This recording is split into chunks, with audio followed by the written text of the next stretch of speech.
Tentei falar com o terapeuta da minha escola em busca de conforto. Nunca imaginei que acabaria algemado à cama dele. Fiquei traumatizado. Precisava de alguém para desabafar. Estaria disposto a fazer qualquer coisa para fazê-los parar.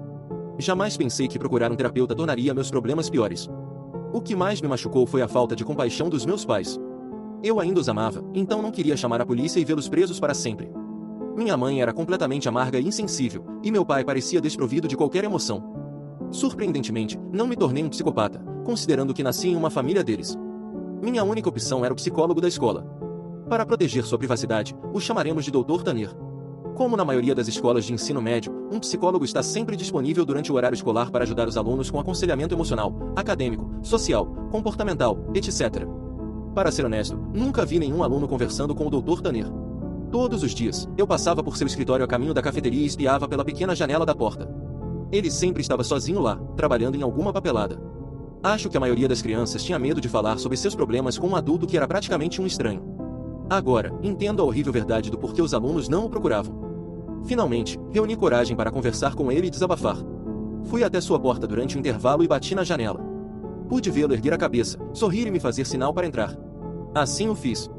Ele me cumprimentou, se apresentou e pediu meu nome. O Dr. Tanner era um homem de fala suave que parecia irradiar bondade. Em menos de 30 minutos, desabafei com o Dr. Tanner sobre como meus pais eram maus comigo e como não se importavam comigo. Depois de um tempo, minha voz começou a tremer, e parei de falar. O psicólogo ouviu pacientemente toda a minha história, com os braços cruzados e fazendo sinal de que sim com a cabeça. Eu meio que esperava que ele começasse a falar sobre como tudo que eu tinha acabado de dizer não era verdade e que meus pais me amavam muito, etc. Mas ele não fez isso. O Dr. Tanner se inclinou na minha direção com um sorriso no rosto e disse: "Você sabe, eu sou o melhor psicólogo escolar do mundo. Prometo que resolveremos isso." Eu deveria ter percebido que havia algo profundamente errado na maneira como ele falava, mas eu estava desesperado e não tinha ninguém mais a quem recorrer. Revirei os olhos. "Ok, mas como?" Eu perguntei. "Eu tenho meus métodos", ele respondeu. "Sou homem de palavra. Prometo que, em apenas um mês, a relação entre você e seus pais mudará para melhor para sempre." Após uma breve pausa, ele continuou: "Embora eu precise que você me faça uma promessa. Você tem que me prometer que voltará ao meu escritório depois da escola amanhã e que não contará a ninguém que tivemos esta conversa hoje. Será nosso segredo." "Eu prometo."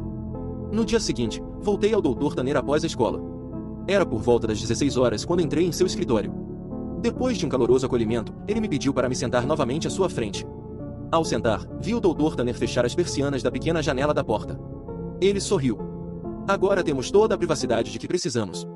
Começamos a falar sobre minhas preferências e interesses, minhas matérias favoritas na escola, meus professores menos favoritos e coisas do tipo. Cerca de uma hora na conversa, o Dr. Tanner me ofereceu um refrigerante.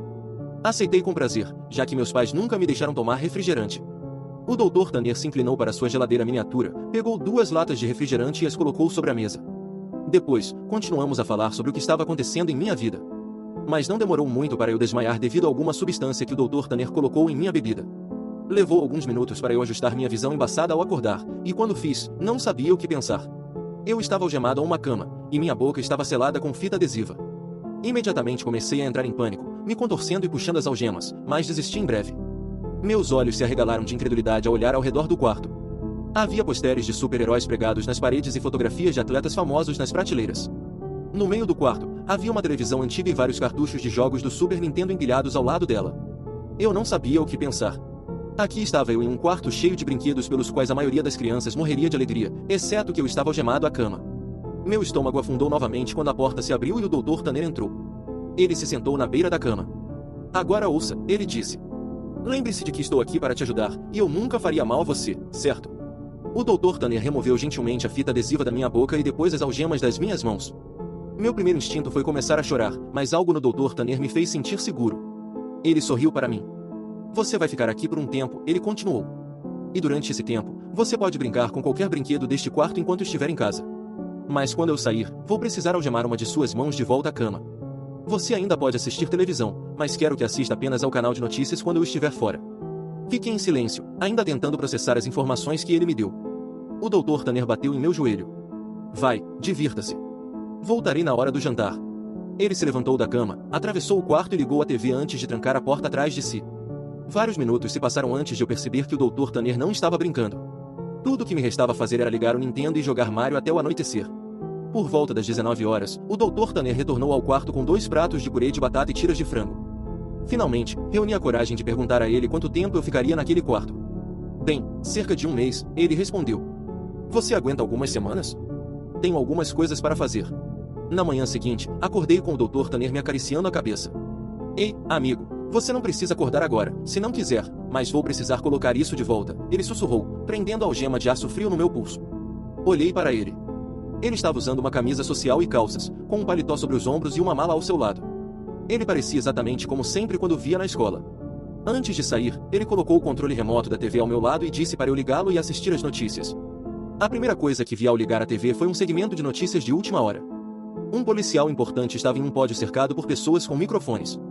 Eu comecei a assistir na metade de seu discurso. Foi emitido um alerta âmbar em todo o estado. A partir desta manhã, temos vários investigadores trabalhando para identificar possíveis sequestradores, mas, até agora, não há muitas evidências.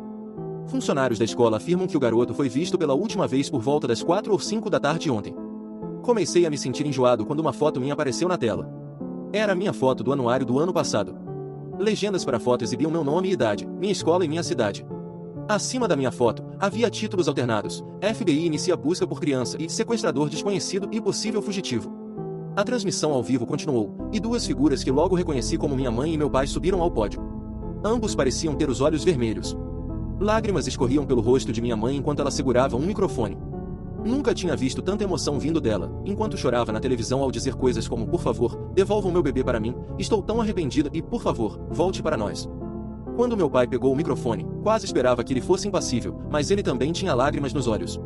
Ele implorou ao mundo que trouxesse seu filho de volta com segurança e pediu perdão por mim. Sei que não fui o melhor pai, mas gostaria de ter sido. Por favor, tragam meu filho de volta. Desliguei a TV pouco depois, com emoções conflitantes.